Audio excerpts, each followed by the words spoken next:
Partamos de una realidad insoslayable. Genaro García Luna está preso, acusado y declarado culpable de ser narcotraficante al amparo del Poder Ejecutivo encabezado por Felipe Calderón.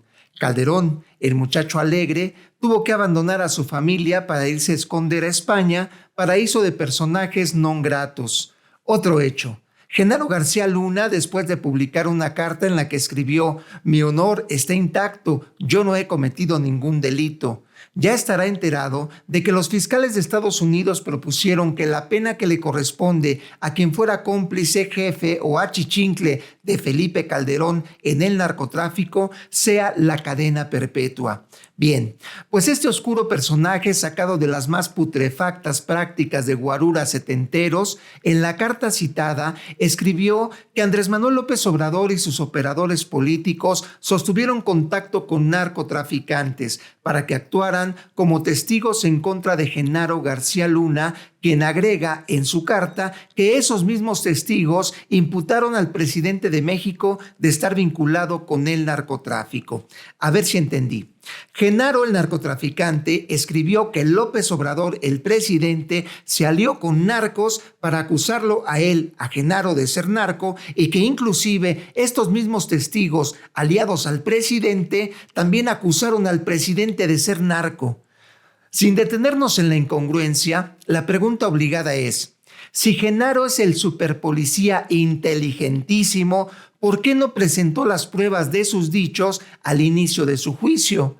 ¿De verdad no le interesaba salvarse y de paso destruir a López Obrador cuando tuvo la oportunidad? No dudo que quienes crean las patrañas de esta carta sean los mismos que le besan el anillo al Papa, pensando que así entrarán al cielo de la mano de la Madre Teresa de Calcuta.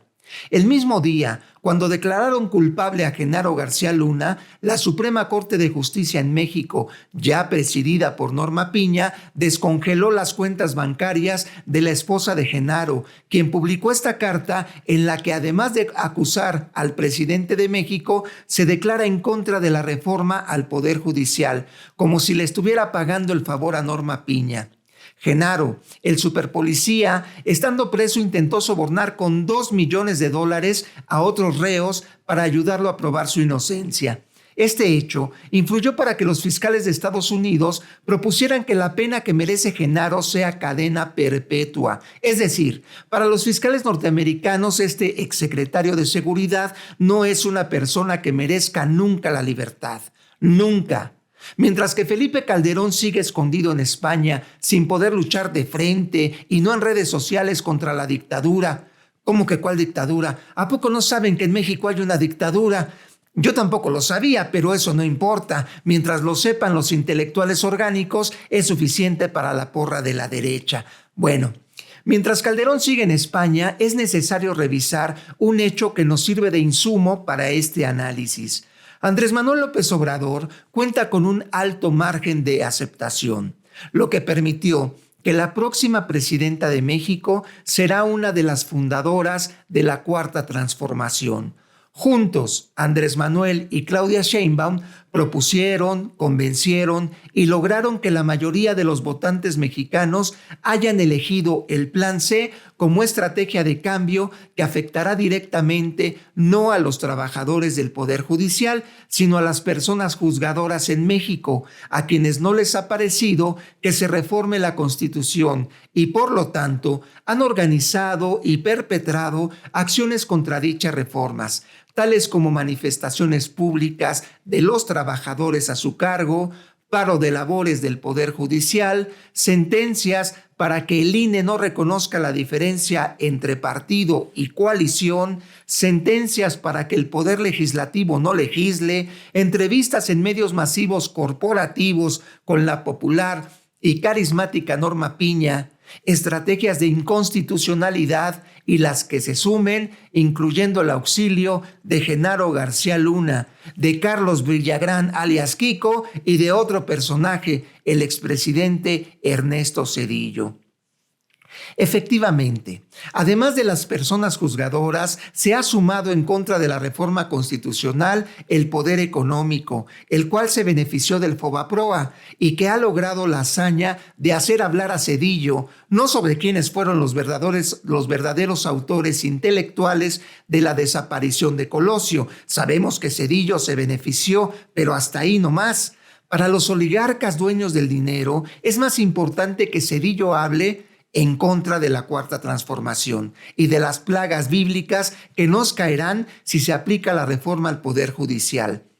Al expresidente Zedillo le han dicho de todo: caradura, hipócrita, malinchista, mosca muerta, adjetivos atribuidos por haberse expresado en público y con enjundia en contra de la reforma al Poder Judicial.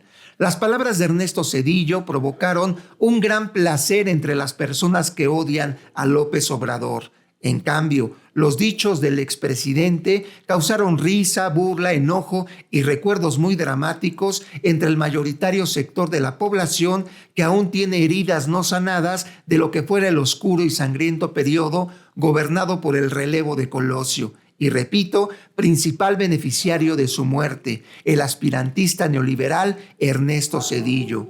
La muerte de Luis Donaldo Colosio en 1994 provocó fracturas en diferentes dimensiones.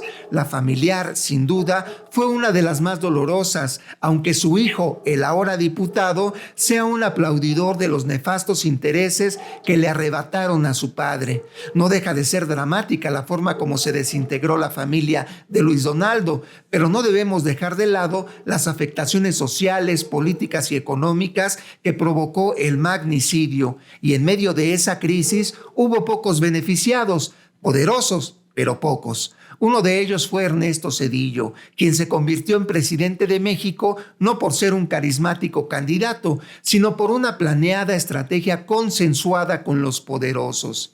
Después de ser presidente, Zedillo se mantuvo por décadas aislado de la política interior de México. Sus opiniones en universidades extranjeras se limitaban cuando mucho a exaltar las fantasiosas ventajas de la globalización, pero sin inmiscuirse. Simplemente se la pasó viviendo como cualquier estadounidense, pero él, siendo uno de los más incompetentes presidentes de México, disfruta del estilo de vida americano gracias a los beneficios personales que se ganó por aplicar el neoliberalismo en su máxima expresión. Como ejemplo, y para que nunca se nos olvide, Zedillo fue responsable del peor saqueo a la nación llamado Fobaproa, que sigue siendo un lastre para el desarrollo de México. Ante este marco histórico, resulta relevante que el expresidente aparezca en un foro al que también acudió Norma Piña para expresarse casi con rabia contra las reformas al Poder Judicial.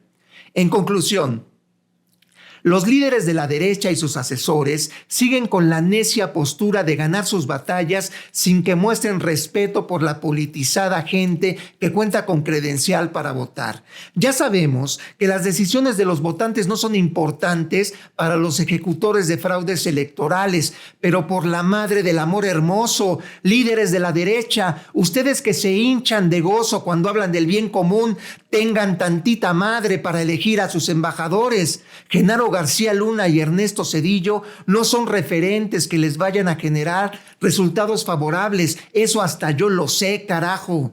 Asesores de la derecha, dejen de engañar a sus clientes. Esa pobre gente no tiene idea de procesos políticos contemporáneos. Dejen de estafarlos y así nos evitarían la enorme pena ajena de leer cartas ridículas como la de Genaro o escuchar discursos mamones como el de Zedillo.